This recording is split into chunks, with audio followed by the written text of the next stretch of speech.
If you're taking over a new program, the number one mistake that I see most coaches make is they rush in to try and fix everything. New system, new team, new drills, new culture, new everything without actually understanding the culture that they're walking into. And that's how you lose your team before the season even starts. So if you're in this position, in this episode, I'm going to be breaking down the 3 things that you need to do before you take over a new program, even before you start meeting with your athletes. You're going to learn from the mistakes that I have made as I've been in this position 2 times in my coaching career, and the 3 things that you can get going with right now. So let's dive in. Now, before we do, I want to give a shout out to some coaches. We had a big group of coaches join our program, the Plug and Play Elite Mental Game for Teams, in our spring enrollment special. So they are ready to hit the ground running with building a really strong foundation of mental game and mental training with their team. So our Plug and Play Elite Mental Game for Teams system is our literally plug and play program for coaches to easily facilitate, implement mental training skills with their team. It takes literally 15 to 20 minutes a week. You press play on videos, they watch it, and then coaches lead a short discussion, or your captains can lead a short discussion afterwards. It's good team building, great culture building, and it gives your kids actionable and tangible mental training skills that they can use in the moments where they need it most. So things like how to perform under pressure, how to come back from mistakes, how to deal with just all of the noise that happens in their head when we're, as coaches, like, just get out of your head and play. We give them actual skills on how to do that. So welcome coaches that joined during this time. We've got I think we had about 20 of you. So we've got Julie, Carrie, Lori, Patrick, Kurt, Zach, Mackenzie, Brad, Joshua, Aaron, Brenda, Jamie. We've got middle school coaches, high school coaches, Leela, Aaron, Carrie, Savannah. We got basketball, volleyball, softball, fast pitch.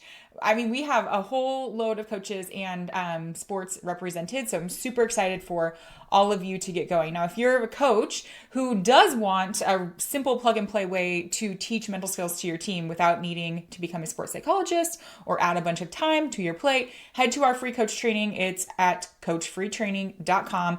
I teach you our method, and I also talk about plug and play elite mental game for teams and the discount that you can get on the program. All right, let's jump into it.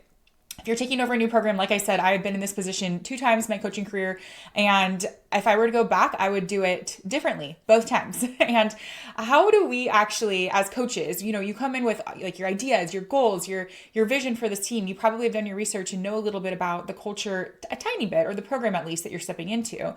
And maybe you don't have a track record, or maybe you do. I'm not, it all depends. But sometimes we get a little overzealous on everything that we want to overhaul and change and come in and introduce. So the first thing that you need to do as a new coach taking over the program, even if you're a seasoned coach, is this: start with stability and clarity. A lot of times you want to come in and prove yourself and talk about all of your accolades and your past and your history. And, if you do have a successful history, it's probably going to speak for itself. But the one thing that I find really helpful is to sit down with your team when you're first meeting them for the first time and tell them what's not going to change. And now I learned this from JP Nurbin on his podcast, Coaching Culture Podcast. And they were having this discussion as well around taking over a new program and culture change and all this, and how it sometimes feels like an uphill battle. And a lot of times when you're taking over something new, there is a lot of uncertainty from the players, depending on what the other, coach was like, or, a lot of times programs are excited to get a new coach and all that. Like, you could be walking into all sorts of different things, but it's really helpful to hear what is staying the same rather than what's changing. Okay, because I know for me, when I came into new programs, I wanted to bring my own new philosophy and my own vision. And here's what we're going to do now that Coach Bre is here. And I'll tell you as we go through the episode, that didn't always work out so well. Okay. And so what's really helpful is just to acknowledge that things are going to be different because you are a different coach, but there's also going to be a lot that stays the same. And so you can even just say, you might notice that some things will change because here's my coaching philosophy, here's my coaching style. You can kind of hit on those things, but what won't change is fill in the blank. And it's really helpful when you are leading culture change and you are representing a new era, if you will, in this whole process, that they're reminded of what's going to stay the same. And you need to come up with what that is, right? You maybe as, our standard of hard work is not going to change, or, your commitment to each other as a strong team that values relationships. Now, this is where you need to do your research a little bit, but recognizing that some things aren't going to change, and that can provide a lot of stability when you're stepping into a new program representing a lot of change for your athletes.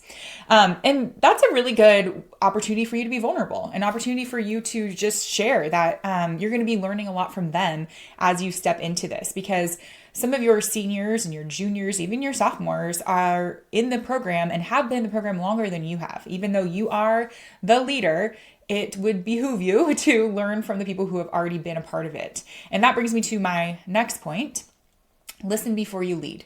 What I would do, and honestly, even if you're not taking over a new program, you are maybe wanting to overhaul some things in your own program. And honestly, that's where I'm at as a coach right now, is that you've got to take the pulse and the inventory of who's already there before you initiate the change that you want to have happen. And tangibly, this can look like meeting individually with every person in the program. Yes, that might take a long time, but if you're inheriting a program and you've got an off season before you start, I would spend a lot of your time in that off season meeting individually with the players in your program. And I'm going to do that this summer with my team. I'm going to, as they're doing their summer training, as they're playing, we have a lot of opportunities with the kids this summer. I'm going to have a whole list of who's on my roster, my returning kiddos specifically, not the incoming. And I'm going to meet with them, 3 to 5 minutes, and ask these 3 questions. Very simple. What do you love about playing here? Okay. What is already going well? What do they love? What do you think needs to change?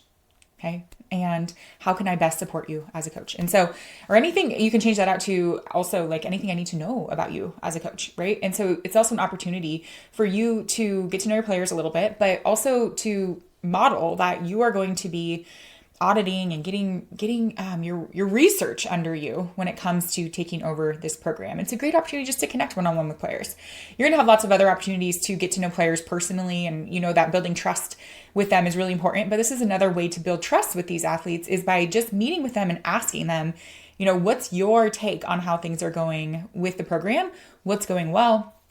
What needs to change? And that also really shows early that their voice matters. By coaching the Gen Z athlete, that they need to have autonomy in what they're doing. And this is a really easy way to give them some autonomy. Not saying that you're going to take everything that they say and do something with it, but at least you're giving them a voice to be able to work from. And you're probably going to uncover some things that you may not have known.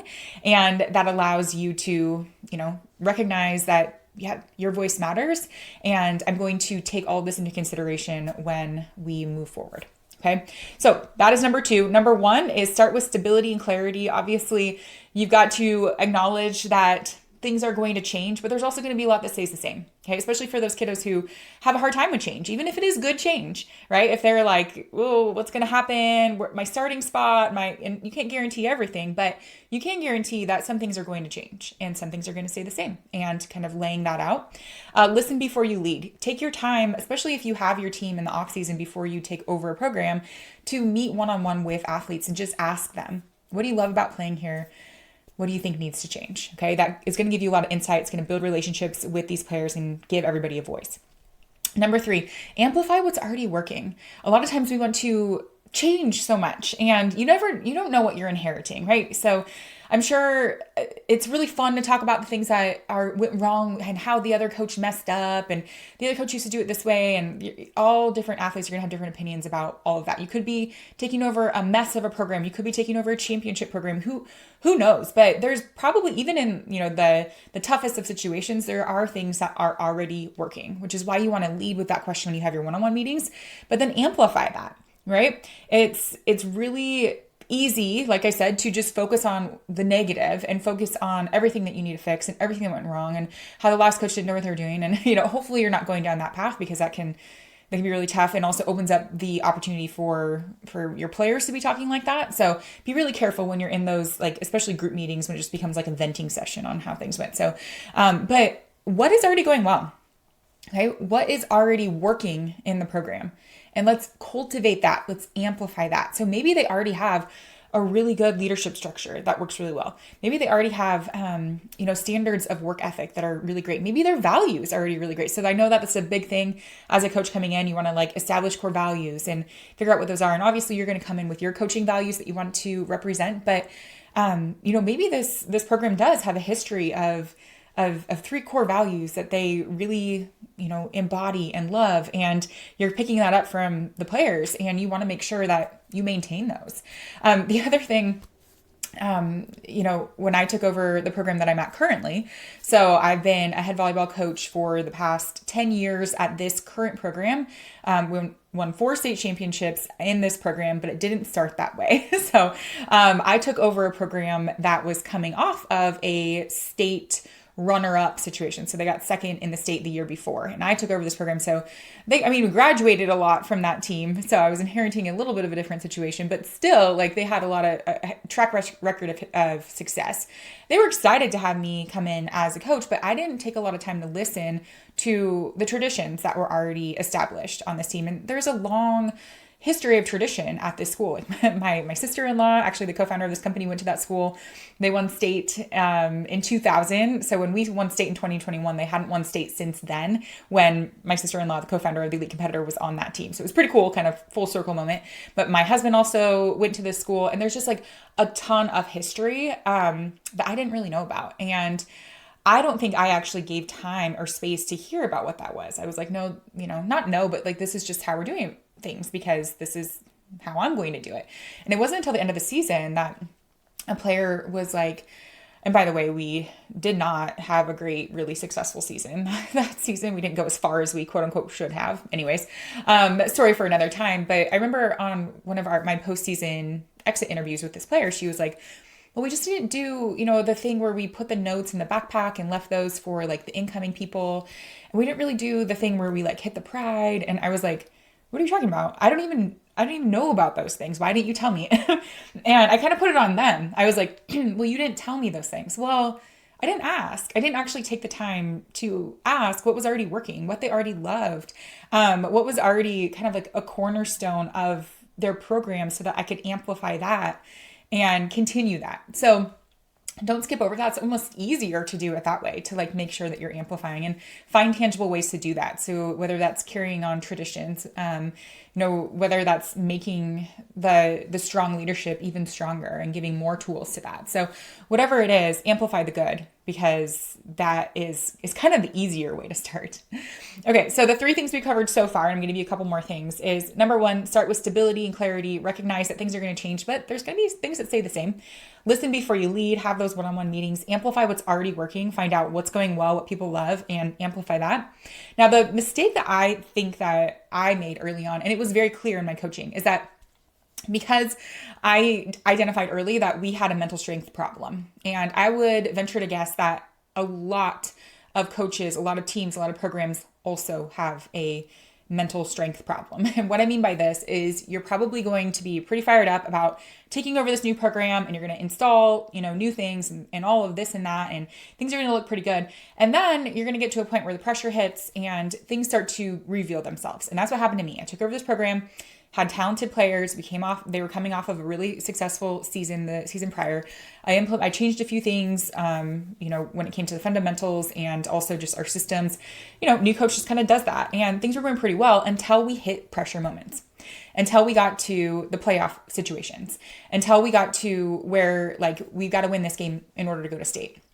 And that first year we lost in this winner to state loser out game. And we were playing a team that we quote unquote should have beat, which is the toughest as a coach when you lose those games, because you're like, we're capable. In fact, we were up 2-0. We were up 23-18 in the third set, meaning like we needed 2 points in order to win and go to state. And we lost. We ended up losing that set and then losing the rest of the game. Okay. Problem. That was an issue. And I didn't, at the time, I was like, oh, well, too bad. Sometimes that just happens. But then it happened again the next year. I had another talented team returning, and this is my second year taking over this program. And I was like, here we are in the same situation where we're in this winner to state loser out game, and we lost in the same exact fashion. Like, we were talented on paper. We should have beat this team. We had beaten them already in the season. We're up 2-0. We were up in the third, about to win it. Momentum shifts, we lose, and then we throw away the fourth set and the fifth set because we can't recover. And so after that, I had to really look at myself and I was like, okay, I am severely under training in this area. And luckily, like if you're in a coach in this position, some coaches go their whole career not actually recognizing what it actually is. They blame the players. They're like, oh, it was the players' fault. They're not mentally tough.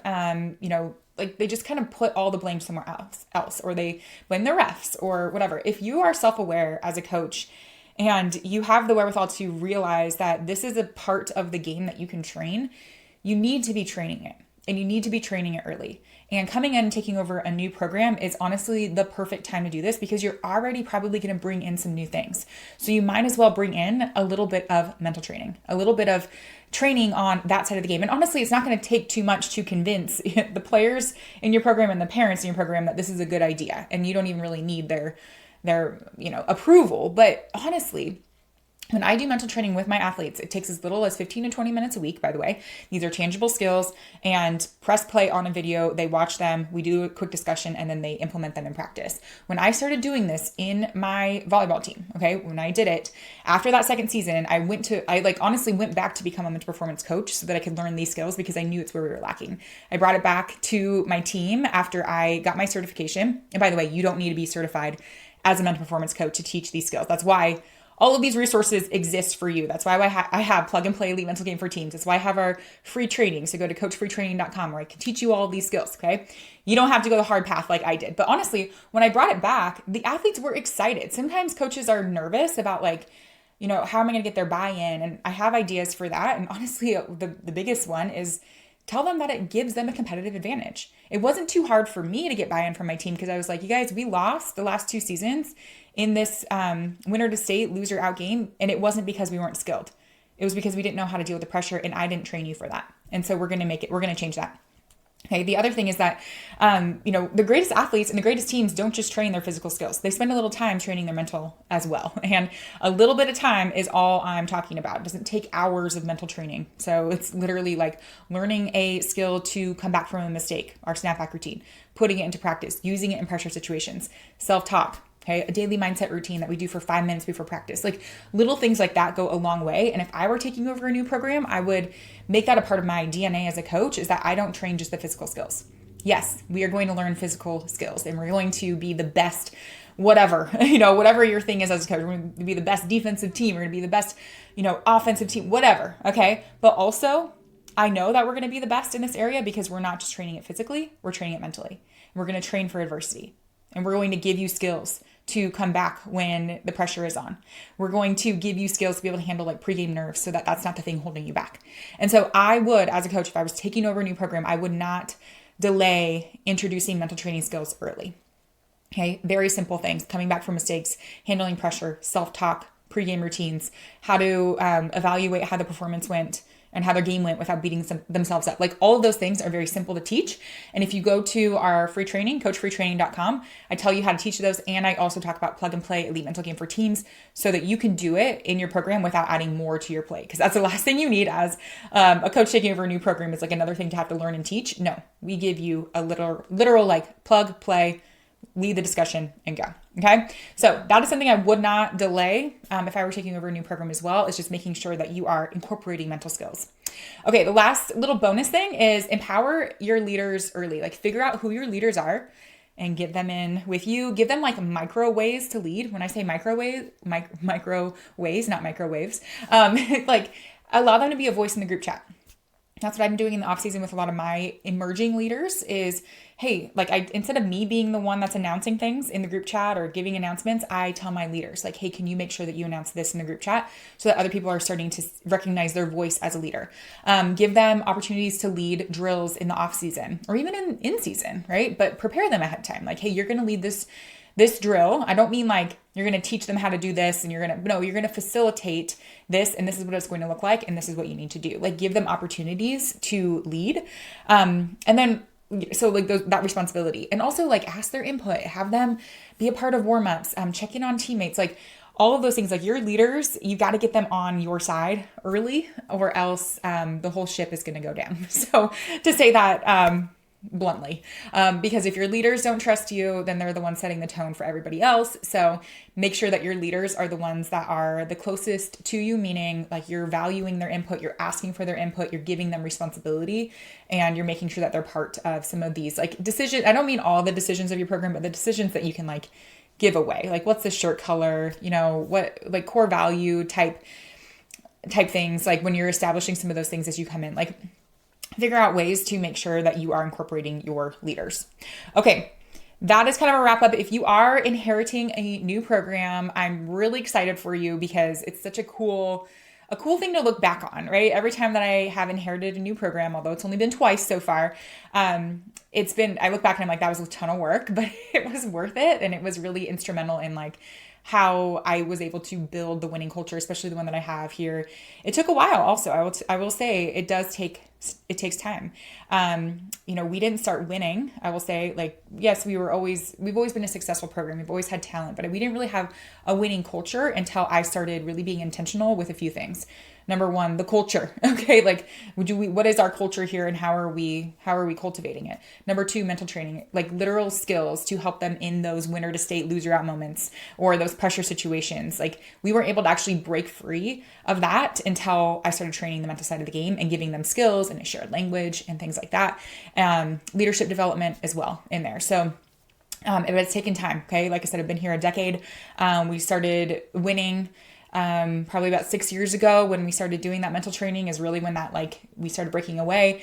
And now we've won 4 consecutive state championships, and athletes are crediting their strong mental game to one of the reasons that they're able to perform at that high level. So don't wait on it. A little bit goes a long way when it comes to that. All right. So check out coachbretraining.com if you want some tangible ways that you can help your team with that. And Coach, I hope this was helpful. I'm Coach Bre, and I will see you in the next episode of the Coach Her Game podcast.